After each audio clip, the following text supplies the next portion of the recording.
اچھا جی، السلام علیکم ورحمۃ اللہ۔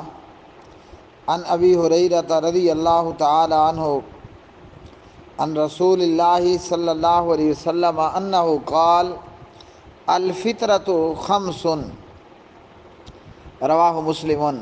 حدیث نمبر 598۔ پیارے اور محترم اور قابل صد احترام واجب الاحترام بھائی عبد الحلیم فرام پنڈی، سوال یہ ہے، ہمیں پیارے نبی صلی اللہ علیہ وسلم جناب محمد رسول اللہ صلی اللہ علیہ وسلم کی شریعت کیا تعلیم دیتی ہے غیر ضروری بال صاف کرنے کے حوالے سے، پاکی اور صفائی اختیار کرنے کے حوالے سے، غسل کرنے کے حوالے سے، طہارت کے حوالے سے؟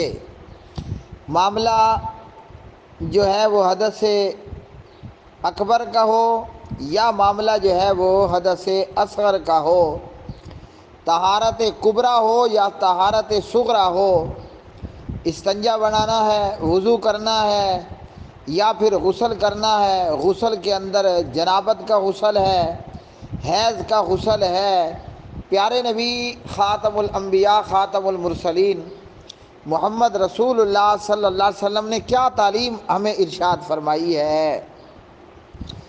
جیسا کہ ہم سب کے علم میں ہے، ہم مسلمان ہیں اور ہمارا دین اسلام ہے، اور یہی ہمارا دعویٰ ہے کہ ہم مسلمان اور ہمارا دین اسلام جہاں ہمیں زندگی کے ہر معاملے کے اندر رہنمائی کرتا ہے، تعلیم اور تعلم کرتا ہے، وہیں پر اسلام ہمیں طہارت کے حوالے سے بھی مکمل، کامل اور اکمل رہنمائی کرتا ہے۔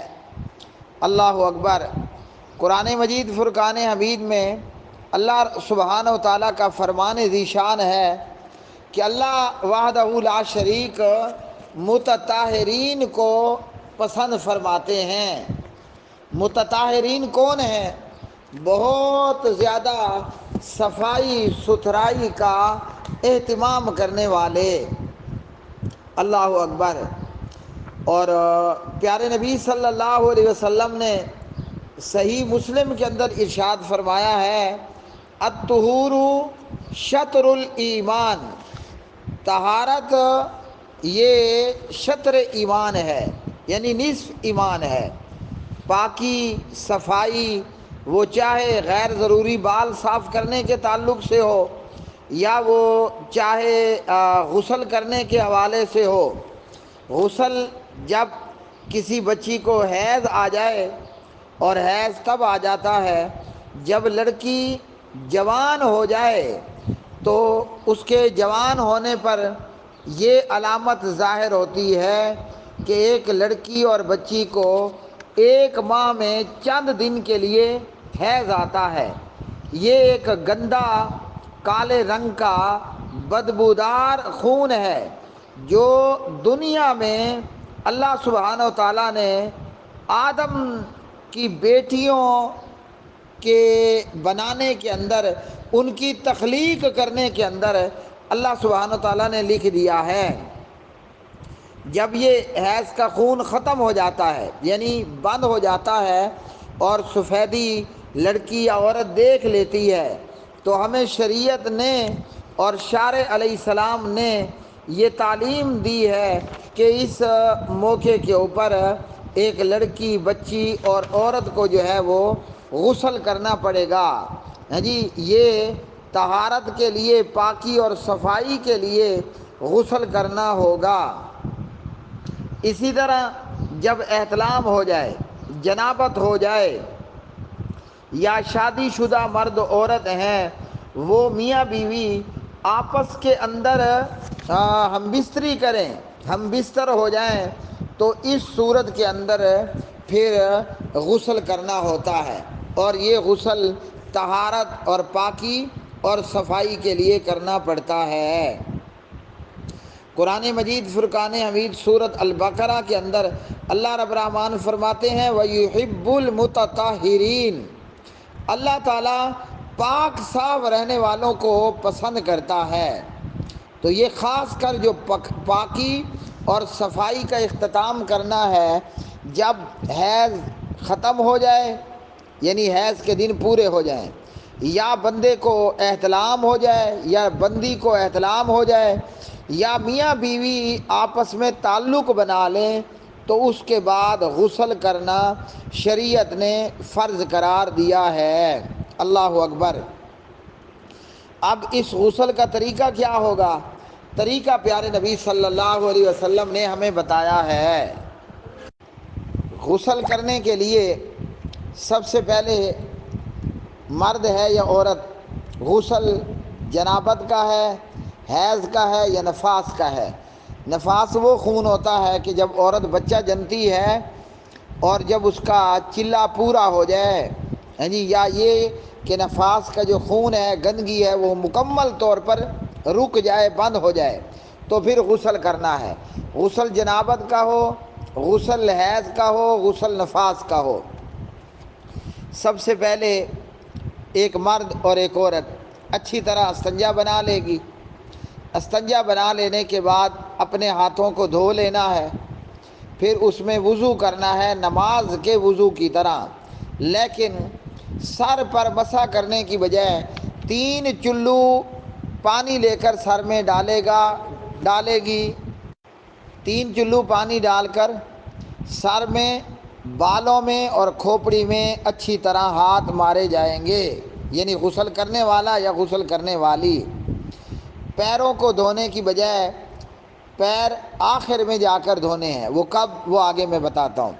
سر میں 3 چلو پانی ڈال کر سر میں اپنی ہاتھوں کی انگلیاں اچھی طرح مار کر، اس کے بعد دائیں کندھے پر پانی، پھر بائیں کندھے پر پانی، پھر اپنے سر پر پانی، پھر پورے جسم کو دھو لے۔ اور جب پورا جسم دھو لے تو جہاں غسل کر رہا ہے یا کر رہی ہے، تھوڑا سا دائیں بائیں یا آگے ہو کر آخر میں اپنے پیروں کو بھی اچھی طرح دھو لے۔ یہ غسل حیض بھی ہو جائے گا، غسل نفاس بھی ہو جائے گا، جنابت کا، احتلام کا، میاں بیوی نے ہم بستری کی، یہ سب غسل کے لیے پیارے نبی علیہ السلام کا طریقہ ہے۔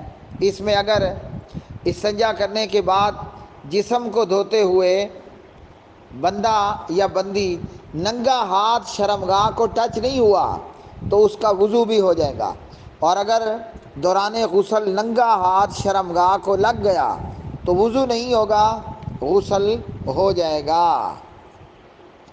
اسی طرح جیسا کہ ہم نے دیکھا قرآن کریم نے بتایا کہ وَيُحِبُّ الْمُتَطَہِّرِينَ، اللہ تعالیٰ پاکی صفائی کرنے والوں کو پسند کرتا ہے۔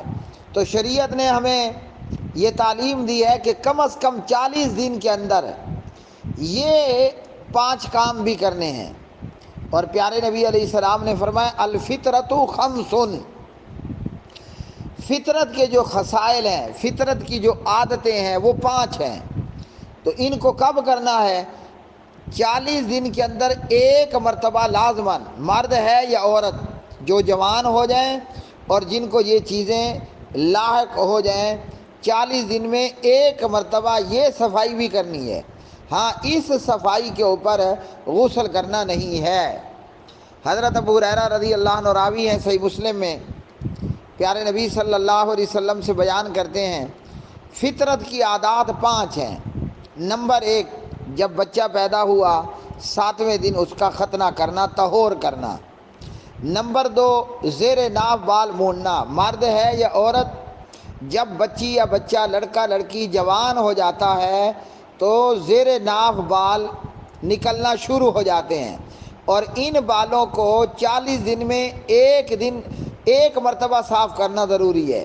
بلیڈ بھی استعمال ہو سکتا ہے، پاؤڈر بھی استعمال کیا جا سکتا ہے، مطلوب شریعت کو یہ ہے کہ صفائی ستھرائی ہو۔ اور اسی طرح بغل کے بال اکھیڑنا، تو سنت یہ ہے کہ بندہ اپنے بغل کے بال پکڑ کر اکھیڑے، اگر بلیڈ اس طرح استعمال کر لے، پاؤڈر استعمال کر لے تو جائز۔ تو 5 چیزیں جو ہر 40 دن میں ایک مرتبہ کرنے ہیں، ان میں ایک چیز زیر ناف بال مونڈ ڈالنا ہے اور بغل کے بال بھی اکھیڑنا یا بلیڈ لگا دینا۔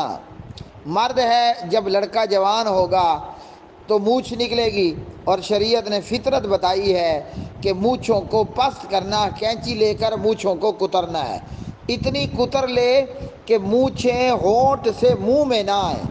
اسی طرح مرد ہے یا عورت ہے، 40 دن میں 5 چیزوں میں سے ایک چیز ناخن تراشنا۔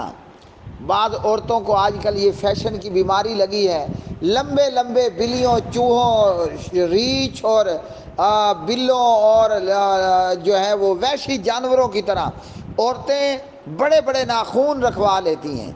یہ فطرت کی عادات کے سراسر خلاف ہے۔ باپ دیکھے کہ میری بچی کے ناخن بڑے ہیں، ان ناخنوں کو کٹوائے۔ تو فطرت کی 5 چیزوں میں سے ناخن تراشنا